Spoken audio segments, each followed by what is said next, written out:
பிதாவாகிய தேவனாலும் கர்த்தராய் இருக்கிற இயேசு கிறிஸ்துவினாலும் உங்களுக்கு கிருபையும் சமாதானமும் உண்டாவதாக என்று உங்களை நான் அன்போடு கூட வாழ்த்துகிறேன். கர்த்தர் உங்களை ஆசீர்வதிப்பாராக. காதுள்ளவன் கேட்க கடவன் என்கிற தலைப்பின் கீழே நாம் ஆண்டவருடைய வார்த்தைகளை தியானித்து வருகிறோம். கர்த்தர் நம்ம கிருபையாய் இருக்கிறார். ஆண்டவர் தம்முடைய சத்தியங்களை பல ஊழியர்கள் மூலமாக நம்மோடு கூட பேசி கொண்டிருக்கிறார். கர்த்தர் பேசுகிற இந்த வார்த்தைகளுக்கு தங்களுடைய செவிகளை திறந்து கேட்டு அந்த கர்த்தருடைய வார்த்தைகளின்படி செய்கிறவர்கள் பாக்கியவான்களாக இருக்கிறார்கள். வேதம் அப்படித்தான் சொல்லுகிறது. அல்லாமலும் நாம் நம்மை வஞ்சியாதபடிக்கு திருவசனத்தை கேட்கிறவர்களாக மாத்திரமல்லாமல் அதன்படி செய்கிறவர்களாகவும் இருக்க வேண்டும் என்று வேதத்தில் எழுதப்பட்டிருக்கிறது. எனவே ஒரு ஜெபத்தோடு நாம் கர்த்தருடைய வார்த்தைகளை கேட்கலாம். ஆண்டவரே, உம்முடைய வார்த்தைகளை கேட்பது மாத்திரமல்ல, உம்முடைய வார்த்தைகளின்படி செய்வதற்கு அதன்படி வாழுவதற்கு எங்களுக்கு கிருபை தாரும் என்கிற ஒரு தாகத்தோடு பாரத்தோடு ஜெபத்தோடு நாம் கர்த்தருடைய வார்த்தைகளை கேட்போம். நிச்சயமாகவே தேவன் தம்முடைய வார்த்தைகளை நமக்கு ஆசீர்வதித்து தருவார். இந்த வசனங்களின்படி வாழ கர்த்தர் நமக்கு கிருபையும் தருவாராக. இன்றைக்கு யூதா எழுதின பொதுவான நிருபம் 24வது வசனத்தை நம்முடைய தியானத்திற்காக எடுத்துக்கொள்ளப் போகிறோம். யூதா 24வது வசனம். அந்த வசனத்தை நான் உங்களுக்காக வாசிக்கிறேன், கவனியுங்கள். வழுவாதபடி உங்களை காக்கவும் தமது மகிமையுள்ள சந்நிதானத்திலே மிகுந்த மகிழ்ச்சியோടെ உங்களை மாசற்றவர்களாய் நிறுத்தவும் வல்லமையுள்ளவரும். அருமையான தேவனுடைய பிள்ளைகளே, இந்த வேத வசனத்தை கவனித்து பார்த்தால் நம்முடைய தேவன் எப்படிப்பட்டவர், அவர் என்னவெல்லாம் செய்கிறார் என்பதை குறித்து மிகவும் அழகாக தெளிவாக எழுதப்பட்டிருக்கிறதை பார்க்கலாம். அந்த வசனத்திலே முன்பகுதி இப்படி சொல்லுகிறது, வழுவாதபடி உங்களை காக்கவும். அந்த வார்த்தைகளை படிக்கும் போதே நம்முடைய இருதயத்திலே ஒரு விசுவாசம் உண்டாகிறது, ஒரு மிகப்பெரிய சந்தோஷம் உண்டாகிறது. நாம் ஆராதிக்கிற தேவன் சாதாரணமானவர் அல்ல. ஏதோ தனக்குரியவைகளை மாத்திரம் நம்மிடத்திலே வாங்கி கொண்டு நீ இப்படியெல்லாம் வாழ வேண்டும் என்று சொல்லி நமக்கு கட்டளைகளையும் பிரமாணங்களையும் விதிகளையும் விதித்துவிட்டு நீ எப்படியாகிலும் வாழ்ந்து கரை சேர்ந்து வந்துவிடு என்று கூறி செல்லுகிறவர் அல்ல. அதற்கு மாறாக நாம் வழுவி போகாதபடிக்கு, வழுவி தடுமாறி விழுந்து போகாதபடிக்கு நம்மை காக்கிற தேவனாயிருக்கிறார் என்று வேதம் சொல்லுகிறது. எனவே தான் பக்தன் சொல்லும்போது, என் கால் சறுக்குகிறது என்று நான் சொல்லும்போது உம்முடைய கிருபை என்னை தாங்குகிறது என்று கூறுகிறான். நான் நடக்கும்படி என்னுடைய வழியை நீர் விசாலமாக்கினீர் என்று வேதம் கூறுகிறது. பிரியமான தேவனுடைய பிள்ளைகளே, விசுவாசத்திலே பயத்தோடு இருக்கிறீர்களோ? ஐயோ, என்னாலே தொடர்ந்து விசுவாசத்திலே நிலைக்க முடியுமா? எனக்கு தேவன் வைத்திருக்கிற அந்த விசுவாச ஓட்டத்தை வெற்றிகரமாக ஓடி முடிக்க முடியுமா என்றெல்லாம் கலங்கி நிற்கிறீர்களோ? இந்த செய்தியினுடைய ஆரம்பத்திலே உங்களுக்கு ஒரு நல்ல செய்தியை தேவனுடைய ஊழியக்காரனாக நான் உங்களுக்கு சொல்ல விரும்புகிறேன். பயப்படாதிருங்கள், கவலைப்படாதிருங்கள். வழுவாதபடி உங்களை காக்கிற தேவன் உங்களுக்கு வலது பக்கத்திலே நிற்கிறார். எனவே தைரியமாயிருங்கள், பயப்படாதிருங்கள். வழுவாதபடி காக்கிற கர்த்தர் நமக்கு உண்டு. அந்த தேவன் நிச்சயமாகவே வழுவாதபடி நம்மை காப்பார்.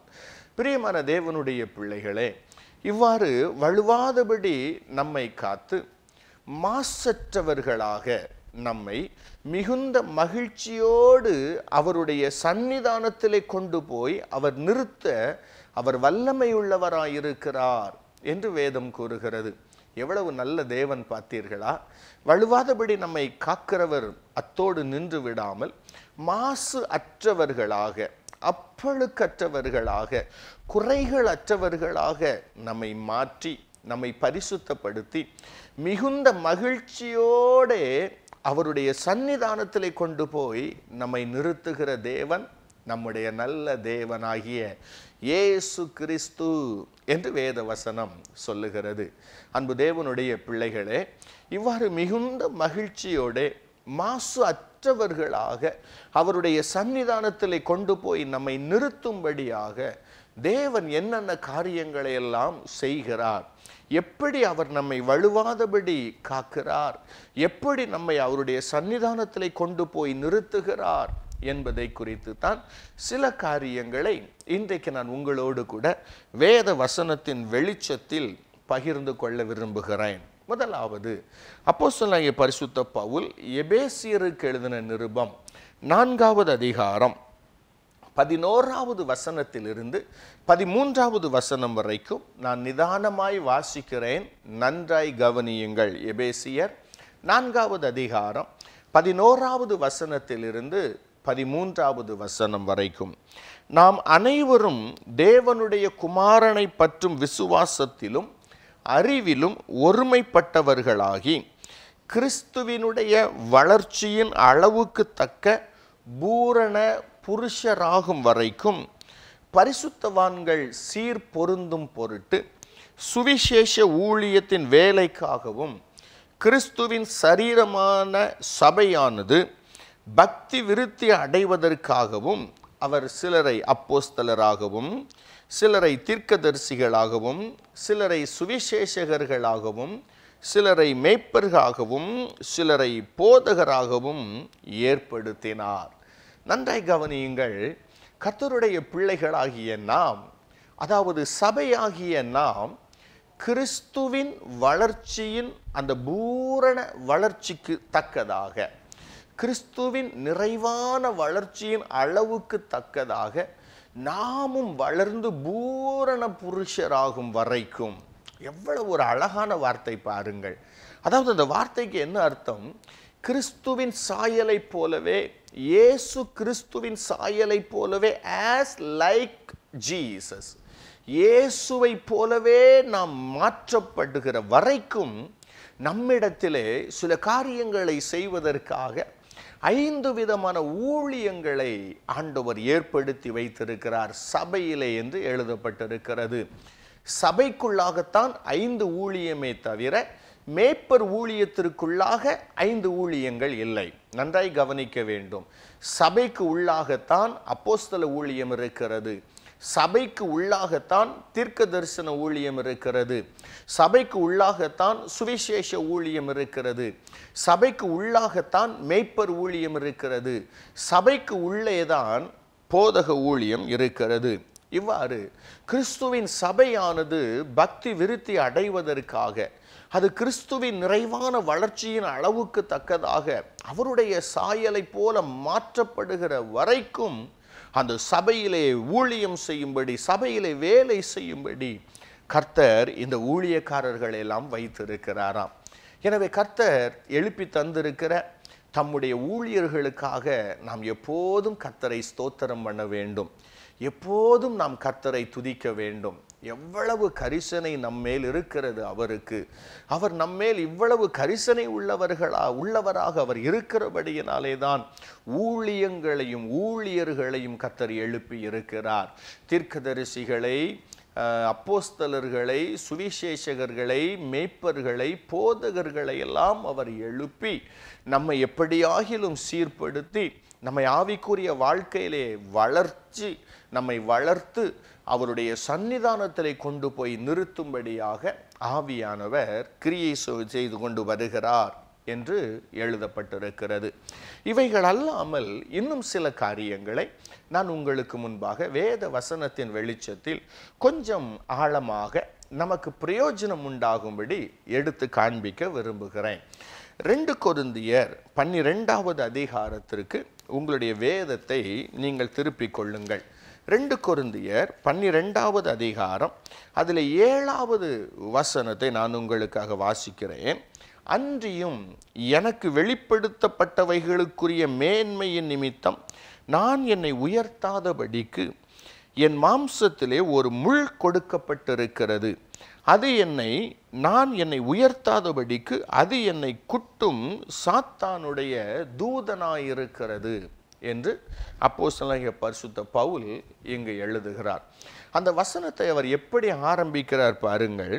எனக்கு வெளிப்படுத்தப்பட்டவைகளுக்குரிய மேன்மையின் நிமித்தம் நான் என்னை உயர்த்தாதபடிக்கு என்று அவர் ஆரம்பிக்கிறார்.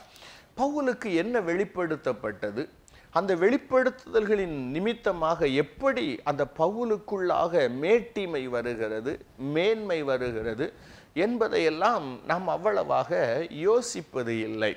நமக்கு தெரிந்தது அதற்கு அடுத்த வசனம் ஒன்னே ஒன்று தான். என்ன தெரியும்? என் கிருபை உனக்கு போதும். நம்ம பாட்டு பாடுவோம், என் கிருபை உனக்கு போதும் நீ சொன்னீங்களே ஆண்டவரே, பவுலுக்கு சொன்னீங்களே அதே கிருபையை எனக்கும் தாரும். அப்படிலாம் நம்ம ஜெபிப்பது வழக்கம், நாம் கேட்பது வழக்கம். ஆனால் பவுலுக்கு எந்த சூழ்நிலையில் எதற்காக தேவன் அந்த கிருபையை கொடுத்தார், எதற்காக என் கிருபை உனக்கு போதும் என்று கூறினார் என்பதையெல்லாம் நாம் யோசித்து பார்த்தால் நமக்கு ஆச்சரியமாக இருக்கும். சரி, பவுல் சொல்லுகிறார், எனக்கு வெளிப்படுத்தப்பட்டவைகளை குறிய மேன்மையின் நிமித்தம் நான் என்னை உயர்த்தாதபடிக்கு. தேவனிடத்திலிருந்து சில வெளிப்பாடுகள், சில மேன்மைகளை மனிதர்கள் பெற்றுக்கொள்ளும் போது பல நேரங்களில் தங்களையும் அறியாமல் அவர்களுக்குள்ளாக ஒரு பெருமை, ஒரு மேட்டிமை வந்து விடுவது இயல்பு. பல மனிதர்கள் இதிலே சிக்கி சின்னாபின்னமாகிறார்கள். ஆனாலும் தேவன் நம்மை விடுவாரா? தேவன் நம்மை விடப்போவது இல்லை. வேதத்தை நீங்கள் வாசித்து பாருங்கள். மத்தேயு எழுதின சுவிசேஷம் 16வது அதிகாரத்தை நாம் எடுத்துக்கொண்டால், அந்த 16வது அதிகாரத்திலே பிதாவாகிய தேவன் பேதுருவுக்கு மேன்மையான வெளிப்பாட்டை கொடுத்தார். 16வது அதிகாரம் 16வது வசனத்திலே, அப்பொழுது பேதுரு பிரதியுத்தரமாக, நீர் ஜீவனுள்ள தேவனுடைய குமாரனாகிய கிறிஸ்து என்றான். அடுத்த வசனத்தில் இயேசு கூறுகிறார், யோனாவின் குமாரனாகிய சீமோனே நீ பாக்கியவான், மாம்சமும் இரத்தமும் இதை உனக்கு வெளிப்படுத்தவில்லை, பரலோகத்தில் இருக்கிற பிதாவே இதை உனக்கு வெளிப்படுத்தினார் என்று இயேசு கூறுகிறார். அப்போ பிதாவினிடத்திலிருந்து ஒரு மேன்மையான வெளிப்பாட்டை பேதுரு பெற்றுக்கொண்டான். என்ன வெளிப்பாடு? இவர்தான் கிறிஸ்து என்கிற வெளிப்பாடு. இந்த இயேசுதான் மேசியா என்கிற வெளிப்பாடு. இந்த வெளிப்பாடு வேற எந்த சீஷர்களுக்கும் கிடைக்கவில்லை, ஆனால் பேதுருவுக்கு கிடைத்தது. வேற இயேசுவின் மார்பிலேயே சாய்ந்திருந்தான் யோவான் என்கிற சீஷன், அவனுக்கு தேவன் அந்த வெளிப்பாட்டை கொடுக்கவில்லை. ஆனால் பேதுருவுக்கு அந்த வெளிப்பாட்டை கொடுத்தார். இவர்தான் கிறிஸ்து, இவர்தான் மேசியா என்கிற ஒரு பெரிய வெளிப்பாட்டை கர்த்தர் அவருக்கு கொடுத்தார். ஆனால் நடந்தது என்ன? அந்த வெளிப்பாடு அவனுக்குள்ளாக வந்த உடனே இயேசு என்ன செய்தார்? அவனை தட்டி கொடுத்து அந்த வெளிப்பாட்டை தேவனிடத்திலிருந்து அவன் பெற்றுக்கொண்டது நிமித்தமாக அவனுக்கு சில பரிசுகளை கொடுத்தார். கர்த்தர் கொடுத்த பரிசுகள் என்ன? பரலோக ராஜ்யத்தின் திறவுகோல்களை நான் உனக்கு தருவேன் என்றார். உன்மேலே என் சபையை கட்டுவேன் என்றார். நீ பூமியிலே கட்டப்படுவது பரலோகத்திலே கட்டப்பட்டிருக்கும், நீ பூமியிலே கட்டவிழ்ப்பது பரலோகத்திலும் கட்டவிழ்க்கப்பட்டிருக்கும் என்றெல்லாம் மிகப்பெரிய பரிசுகளையும் வெகுமதிகளையும் பேதுருவுக்கு அள்ளி கொடுத்தார் ஆண்டவராகிய இயேசு கிறிஸ்து. பிரியமான தேவனுடைய பிள்ளைகளே, இந்த வெளிப்பாடுகள் எல்லாம் பேதுருவுக்கு வந்து அது நிமித்தமாக இயேசு கொடுத்த அந்த வாக்குத்தத்தங்கள், அந்த மேலான வாக்குத்தத்தங்கள் எல்லாம் அவனுக்கு சொல்லப்பட்ட போது அவனுக்குள்ளாக ஒரு சின்ன பெருமை வந்து விட்டது. மற்ற சீஷர்கள் 11 பேரையும் பார்க்கும்போது, உங்களுக்கெல்லாம் இந்த வெளிப்பாட்டை தேவன் கொடுக்கவில்லை, ஆனால் எனக்குத்தான் வெளிப்பாட்டை தேவன் கொடுத்தார். என்னுடைய கரங்களில் தான் பரலோகத்தின் திறவுகோல்களை சாவிக்கொத்தை இயேசு தருகிறேன் என்று சொல்லி இருக்கிறார். என் மேலதான் சபை கட்டப்பட போகிறது, நான் தான் அதிகாரமுடையவனாக இருக்க போகிறேன் அப்படின்ற ஒரு சின்ன பெருமை அவனுக்குள்ள வந்த உடனே சாத்தான் அவனுக்குள்ளே புகுந்தான். சாத்தான் அவனை பிடித்து கொண்டான், சாத்தான் அவனை ஆட்கொண்டான். எனவேதான் இயேசுவை பேதுரு கடிந்து கொண்டான் என்று எழுதப்பட்டிருக்கிறது. இது உமக்கு சம்பவிப்பது இல்லை என்று கடிந்து கொண்டான். அதற்கு இயேசு என்ன சொன்னார்? எனக்கு பின்னாக போ சாத்தானே என்று அவனை கடிந்து கொண்டார் என்று எழுதப்பட்டிருக்கிறது. நீ தேவனுக்கேற்றவைகளை சிந்திக்கவில்லை, நீ மனுஷருக்கேற்றவைகளை சிந்தித்தாயே என்று பேதுருவை கடிந்து கொண்டார். அப்படித்தான் இங்கு பவுலுக்கும் தேவன் மிகப்பெரிய வெளிப்பாட்டை கொடுத்தார். என்ன வெளிப்பாடு? 3வது வானம் வரைக்கும் இவன் எடுத்து கொள்ளப்பட்டான். அங்கு மனுஷருடைய பேச்சுக்கு எட்டாததும் வார்த்தைகளுக்கு எட்டாததுமான வார்த்தைகளையெல்லாம் அவன் பேச கேட்கிறான். மிக மிகப்பெரிய வெளிப்பாடுகளை பவுல் தேவனிடத்திலிருந்து பெற்றுக்கொண்டான். இப்ப பவுல் என்ன எழுதுகிறான்? கர்த்தர் எனக்கு வெளிப்படுத்தப்பட்டவைகளை, அந்த நான் பெற்றுக்கொண்ட வெளிப்பாடுகளுக்கு உரியவைகளை நான் நினைத்து பார்க்கும்போது, அந்த வெளிப்பாடுகளுக்குரிய மேன்மையின் நிமித்தமாக நான் என்னை உயர்த்தாதபடிக்கு, அப்போ உள்ளுக்குள்ள என்ன நடந்திருக்குதுன்னா, அந்த வெளிப்பாடுகளுக்குரிய மேன்மைகளை பவுல் நினைத்து பார்க்கும்போது உள்ளுக்குள்ள அவனுடைய இருதயம் கொஞ்சம் உயர்ந்திருக்கிறது, கொஞ்சம் மேட்டிமை அவனுக்குள்ளே வந்திருக்கிறது. எல்லாரை பார்க்கிலும் தேவனை ஆசீர்வதித்திருக்கிறார், மற்ற எல்லாரை பார்க்கிலும் கர்த்தர் எனக்கு வெளிப்பாடுகளை தந்திருக்கிறார். என்னை போல வெளிப்பாடுகளை பெற்றுக்கொண்டவர்கள் யாரும் இல்லை. பேதுரு பிரதான அப்போஸ்தலனாய் இருந்தாலும், யாக்கோபு அப்போஸ்தலனாய் இருந்தாலும், அவர்களெல்லாம் 3வது வானம் வரைக்கும் எடுத்து கொள்ளப்படவில்லை. தூதர்கள் பேசுகிற பேச்சையெல்லாம் அவர்கள் கேட்கவில்லை. ஆனால் தேவன் எனக்கு எவ்வளவு பெரிய வெளிப்பாட்டை கொடுத்தார் தெரியுமா என்கிற எண்ணம் அவனுக்குள்ளே வரும்போது இருதயம் அவனுக்குள்ளே கொஞ்சம் மேட்டிமையாயிற்று என்று எழுதப்பட்டிருக்கிறது. எனவே தான் அவன் எழுதுகிறான், அப்படி நான் என்னை உயர்த்தாதபடிக்கு, என்னை குட்டும்படி என்னுடைய சரீரத்திலே ஒரு முள் கொடுக்கப்பட்டிருக்கிறது. அது என்னை குட்டுகிற சாத்தானுடைய தூதனாய் இருக்கிறது. பவுல் ஜெபம் பண்ணுகிற ஆண்டவர்கிட்ட போயிட்டு, ஆண்டவரே, அந்த சாத்தானுடைய முள் என்னை குட்டும் போது என்னாலே வேதனை தாங்க முடியவில்லை, தாங்க முடியாத வேதனையை நான் அனுபவிக்கிறேன். எனவே தயவாய் அந்த முள்ளை என்னை விட்டு அப்புறப்படுத்தும் என்று அவன் ஜெபிக்கிறான். எத்தனை தடவை ஜெபம் பண்றான்? 3 தடவை கர்த்தரிடத்திலே வேண்டிக் கொண்டான். உடனே அந்த ஜெபத்துக்கு இயேசு பதில் கொடுத்தாரா? அந்த ஜெபத்துக்கு தேவன் பதில் கொடுத்து உடனே அந்த முள் அவனுடைய சரீரத்திலிருந்து எடுத்து போட்டாரான்னு கேள்வி கேட்டா கர்த்தர் அதை குறித்து எதுவுமே பேசல. அந்த 3 முறை ஜெபம் பண்ண ஜெபத்துக்கு ஆண்டவர் கொடுத்த பதில் என்ன தெரியுமா? என் கிருபை உனக்கு போதும். அப்போ என்ன அர்த்தம்? அந்த சாத்தானுடைய தூதனா இருந்து உன்னை குட்டுகிற அந்த முள் உன் சரீரத்தில் இருந்து கொண்டே தான் இருக்கும். அது உன்னை குட்டிக்கொண்டே இருக்கும். காரணம் என்ன? அந்த முள்ளு மாத்திரம் உன்னை குட்டலன்னா நீ மேட்டிமை அடைந்து விடுவாய். உன் இருதயத்திற்குள்ள மேட்டிமை வந்துவிடும், உனக்குள்ள அகந்தை வந்துவிடும், அதற்கு பின்பு கர்வம் வந்துவிடும், அதற்கு பின்பு என்னுடைய கரத்திலிருந்து நீ விழுந்து போவாய், என்னுடைய சித்தத்திலிருந்து நீ வெளியே சென்று விடுவாய், நீ நரகம் சென்று விடுவாய். எனவே நீ பரலோக ராஜ்யம் வந்து சேர வேண்டும் என்பதற்காக, என்னுடைய சித்தத்தை நீ நிறைவேற்ற வேண்டும் என்பதற்காக, என்னுடைய கரங்களிலே நீ இருக்க வேண்டும் என்பதற்காக அந்த முள்ளை நான் அனுமதித்திருக்கிறேன். அது சற்று உன்னுடைய சரீரத்தில் இருக்கட்டும் என்று சொல்லுவது போல தேவன் அமைதியாய் இருந்து விட்டார். எனக்கு அருமையான அன்பு தேவனுடைய பிள்ளைகளே, கர்த்தர் நம்மை ஆசீர்வதிக்கும் போது நம்மையும் அறியாமல் சில வேளைகளிலே நம்முடைய இருதயங்களிலும் மேட்டிமைகள் வருவது உண்டு, பெருமைகள் வருவது உண்டு. இல்லை என்று ஒருவரும் சொல்ல முடியாது. அப்படி எனக்கெல்லாம் அப்படியெல்லாம் எதுவும் வருவதில்லை என்று ஒருவர் சொன்னால் அவர் பொய் சொல்லுகிறார் என்று நான் சொல்லுவேன். எல்லாருக்கும் வருவதுண்டு.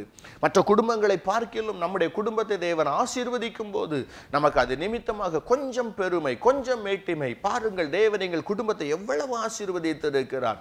மற்ற எல்லாரை பார்க்கிலும் எங்களை ஆசீர்வதித்திருக்கிறார். மற்ற எல்லாரை பார்க்கிலும் நான் அழகா பிரசங்கம் பண்றேன். கர்த்தர் வேதத்திலிருந்து நிறைய காரியங்களை எனக்கு விளங்க காண்பித்து கொடுக்கிறார்.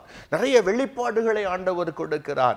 மற்றவங்களை காட்டிலும் நான் அழகா பாடல் பாடுறேன், மற்றவங்களை காட்டிலும் நான் நல்லா வொர்ஷிப் பண்றேன், மற்றவங்களை காட்டிலும் நான் நல்ல அட்மினிஸ்ட்ரேஷன்ல பண்றேன், நிர்வாகம் பண்றேன். நிறைய இடங்கள்ல இதே போல பெருமை. ஒரு சிலருக்கு தேவன் சிறந்த ஞானத்தை கொடுத்திருப்பார். அவங்க எந்த வேலையை செஞ்சாலும் ரொம்ப அழகா செய்வாங்க, ஞானமா செய்வாங்க, அழகா அந்த வேலையை செய்து முடிப்பாங்க. அதை குறித்து அவங்களுக்கு இருதயத்துக்குள்ள ஒரு சின்ன ஒரு மேட்டிமை, சின்ன ஒரு பெருமை. வேதம் என்ன சொல்லுகிறது? பெருமை உள்ளவனுக்கு தேவன் எதிர்த்து நிற்கிறார் என்று எழுதப்பட்டிருக்கிறது. மனமேட்டிமை உள்ளவன் எவனும் கர்த்தருக்கு அருவருப்பானவன் என்று எழுதப்பட்டிருக்கிறது. அவனுடைய இருதயத்தில் இருக்கிற அகந்தை அவனை மோசம் போக்கும் என்று எழுதப்பட்டிருக்கு. எவ்வளவோ வசனங்கள் இருக்கிறது. கர்த்தர் என்ன எதிர்பார்க்கிறார்? நம்ம இடத்திலே மனத்தாழ்மையை ஆண்டவர் எதிர்பார்க்கிறார். ஆனால் தேவன் நமக்கு கொடுத்திருக்கிறவைகள் நிமித்தமாக, கர்த்தர் நமக்கு தந்திருக்கிற நன்மைகள், ஆசீர்வாதங்கள், மேன்மைகள், இவைகளின் நிமித்தமாக நம்மையும் அறியாமல் சில வேளைகளிலே மேட்டிமைகள் நம்முடைய இருதயத்திலே வரும்போது தேவன் நம்மை பார்க்கிறார். ஐயோ, என்னுடைய மகன், என்னுடைய பிள்ளை, என்னுடைய மகள், இதே மேட்டிமை இருதயத்திலே நீடித்தால் என்னுடைய மகன் என்னுடைய மகள் நரகம் போய் விடுவான், நரகம் போய் விடுவாள், என்னுடைய கோபத்திற்கு ஆளாகி விடுவாள். எனவே இவர்களுக்குள் மேட்டிமை வராமல் இருக்கும்படி நான் செய்ய வேண்டும். அதற்காக என்ன செய்யட்டும்? இவர்களை குட்டுகிற ஒரு முள்ளை போல பவுலுக்கு கொடுக்கப்பட்டிருந்த அந்த சாத்தானுடைய தூதனாய் இருந்து அவனை குட்டுகிற முள்ளை போல ஒரு காரியம். அதே போல ஏதாவது ஒரு காரியத்தை நம்முடைய வாழ்க்கையில தேவன் வைத்து இல்லாவிடால் அனுமதித்து நம்மை ஒரு தட்டு தட்டி ஒரு குட்டி நமக்குள்ளாக மேட்டிமை வராதபடிக்கு நம்மை அவர் வலுவாமல் பாதுகாக்கிற தேவனாய் இருக்கிறார். அல்லேலூயா. அநேகர் என்ன நினைக்கிறார்கள் தெரியுமா? வலுவாமல் காக்கிறார் என்ற உடனே ஐயோ நான் எங்க போனாலும் என்ன செஞ்சாலும் ஆண்டவர் என்னை தூக்கி அப்படியே மார்போடு அணைத்து வைத்து கொள்ளுவார், என்னை அப்படியே உள்ளங்கையில தூக்கிட்டு போயிடுவாரு, அப்படியே தோள் மேல போட்டு சுமந்து கொண்டு ஒரு பிள்ளையை தூக்கிட்டு போறது போல, ஒரு அப்பா பிள்ளையை சுமந்து கொண்டு போவது போல என்னை சுமந்து கொண்டு போய் விடுவார் என்று அநேகர் நினைப்பது உண்டு. சில வேளைகளிலே தேவன் அப்படியும் செய்வது உண்டு, அது உண்மைதான். ஆனாலும் வேத வசனங்களை பார்க்கும்போது தம்முடைய பிள்ளைகள் தம்முடைய ஊழியக்காரர்கள் வழுவி போகாமல் இருக்கும்படி, அவர்கள் சரியான பாதையிலே தொடர்ந்து நடந்து வரும்படி கர்த்தர் இப்படிப்பட்ட காரியங்களை அனுமதிக்கிறார் என்பதை நாம் அறிந்து கொள்ள வேண்டும். அப்போஸ்தலனாகிய பரிசுத்த பவுலை அவ்வாறு அவர் காத்தார், வலுவாமல் பாதுகாத்தார். பவுலே, உன்னை இப்படியே விட்டுவிட்டால் உன்னுடைய இருதயத்தில் உள்ள அகந்தை உன்னை மோசம் போக்கிவிடும். நீ அந்த வெளிப்பாடுகளின் நிமித்தமாக, பாவத்தின் நிமித்தமாக அல்ல, உலகத்தின் நிமித்தமாக அல்ல, பரலோகம் உனக்கு கொடுத்திருக்கிறவைகளின் நிமித்தமாக நீ உன்னை உயர்த்தி விட்டால் நீ மோசம் போகி விடுவாய். எனவே நீ உன்னை உயர்த்தக்கூடாது, நீ எப்போதும் தாழ்மையாக இருக்க வேண்டும். எனவே உன்னை தட்டும்படி உன்னை குட்டும்படி இந்த முள் உன்னுடைய சரீரத்தில் இருக்கட்டும் என்று தேவன் வைத்து அவனை அவர் பாதுகாத்து நடத்தினார். நம்முடைய ஆண்டவர் எத்தனை மகிமையானவர், எத்தனை மேன்மையானவர். வேதம் சொல்லுகிறது, அவர் எவனிடத்தில் அன்பு கூறுகிறாரோ அவனை அவர் சிட்சிக்கிறார் என்று எழுதப்பட்டிருக்கிறது. எனவேதான் என் மகனே, கர்த்தருடைய சிட்சையினை அற்பமாய் எண்ணாதே, அவராலே சிட்சிக்கப்படும் போது நீ சோர்ந்து போகாதே என்று வேத வசனம் கூறுகிறது. என்னை பார்த்து கொண்டிருக்கிற எனக்கு அருமையான அன்பு தேவனுடைய பிள்ளைகளே, இன்னொரு மனிதனை வேதத்திலிருந்து நான் உங்களுக்கு காண்பித்து கொடுக்க விரும்புகிறேன். முதலாவது புதிய ஏற்பாட்டிலிருந்து பவுலை நான் உங்களுக்கு முன்பாக காண்பித்தேன். பழைய ஏற்பாட்டிலிருந்து ஒரு பரிசுத்தவானை, பழைய ஏற்பாட்டிலிருந்து ஒரு மனிதனை நான் உங்களுக்கு முன்பாக வைக்க விரும்புகிறேன். தானியேலின் புஸ்தகத்திற்கு உங்களுடைய வேதத்தை நீங்கள் திருப்பிக் கொள்ளுங்கள். அதில் தானியேலின் புஸ்தகம் 4வது அதிகாரம் 37வது வசனத்தை நான் உங்களுக்காக வாசிக்கிறேன், கவனியுங்கள். ஆகையால் நேபுகாத் நேச்சாராகிய நான் பரலோகத்தின் ராஜாவை புகழ்ந்து உயர்த்தி மகிமைப்படுத்துகிறேன். அவருடைய கிரியைகளெல்லாம் சத்தியமும் அவருடைய வழிகள் நியாயமுமானவைகள். அகந்தையாய் நடக்கிறவர்களை தாழ்த்த அவராலே ஆகும் என்றான். நேபுகாத் நேச்சார் தன்னுடைய அனுபவத்தை இங்கு எழுதுகிறார். அகந்தையாய் யார் நடந்தாலும் சரி, அவர்களை அவர் தாழ்த்தி அவர்களுக்கு புத்தி வர பண்ணுவார் என்பதாக அவர் சொல்லுகிறார். பிரியமானவர்களே, இந்த நேபுகாத் நேச்சார் என்ன செய்தார்? நம்ம எல்லாருக்கும் நன்றாகவே தெரியும். 4வது அதிகாரம் 30வது வசனத்தை வாசித்து பார்க்கும்போது, இது என் வல்லமையின் பராக்கிரமத்தினால் என் மகிமை பிரதாபத்துக்கென்று ராஜ்யத்துக்கு அரண்மனையாகிய நான் கட்டின என் மகாபாபிலோன் அல்லவா என்றான். அவனுக்குள்ளாக இருந்த அந்த அகந்த, அவனுக்குள்ளாக இருந்த அந்த மேட்டிமை ஆண்டவர் பார்த்தார். நேபுகாத் நேச்சாரே, இதெல்லாம் ஓம்பலத்திலேயா கட்டின? இவைகளெல்லாம் நான் தானே உனக்கு நேரிட பண்ணினேன். ஐஸ்வர்யத்தை நான் உனக்கு கொடுத்தேன், பலனை நான் உனக்கு கொடுத்தேன், நான் இவைகளெல்லாம் திட்டம் பண்ணினேன். எனவே தான் நீ அவைகளை செய்து முடித்தாய். இது உன்னுடைய பலத்தினாலே வந்ததல்ல. ஆனால் இப்போ உன் இருதயத்துக்குள்ள அகந்த வந்துடுச்சு, இருதயத்துக்குள்ள பெருமை வந்துடுச்சு, இருதயத்துக்குள்ள மேட்டுமே வந்துடுச்சு. சரி, உனக்கு ஒரு புத்தியை நான் உனக்கு கொடுக்கட்டும், உனக்கு புத்தி புகட்டணும், உனக்கு நான் அறிவை சொல்லித்தரணும், உண்மை என்னன்றதை நான் சொல்லித்தரணும் அப்படி நீ சொல்லிட்டு ஆண்டவர் என்ன செய்தார் தெரியுமா? அந்த வாயின் வார்த்தை அவனுடைய வாயில இருக்கும் போதே பரலோகத்திலிருந்து தன்னுடைய சத்தத்தை அனுப்பினார். தூக்கி எறியுங்கள், அவனை தள்ளப்படட்டும், ஆகாயத்து பனியிலே அவனுடைய சரீரம் நனையட்டும், மிருகங்களோட அவன் சஞ்சரிக்கட்டும், அவனுடைய நகங்களெல்லாம் வளரட்டும், மயிர்களெல்லாம் நீளமாய் வளரட்டும் என்பது போல 7.5 காலங்கள் அவன் மேல் இப்படி கடந்து போகட்டும் என்று சொன்னார். புத்தி இல்லாதவனாக மிருகங்களோடு சஞ்சரித்து ஆகாயத்து பனியிலும் வெயிலிலும் நனைந்து, பெரிய ராஜா ஆகாயத்து பனியிலும் வெயிலிலும் நனைந்து மாட்டை போல ஆட்டை போல புல்லை தின்று கொண்டிருந்தான். 7.5 காலங்கள் கடந்து முடிந்ததற்கு பின்புதான் வேதம் சொல்லுகிறது புத்தி அவனுக்குள்ளாக திரும்பி வந்தது. அப்பதான் அவன் சொல்லுகிறான், எல்லாவற்றையும் கர்த்தர் நடத்துகிறார், அவர்தான் எல்லாவற்றையும் நடத்துகிறார், அவர்தான் எல்லாவற்றையும் செய்கிறார், மனிதர்கள் ஒன்றுமில்லை என்று சொல்லுகிறான். என்னை பார்த்து கொண்டிருக்கிற எனக்கு அருமையான அன்பு தேவனுடைய பிள்ளைகளே, காதுள்ளவர்கள் கேட்க கடவர்கள்.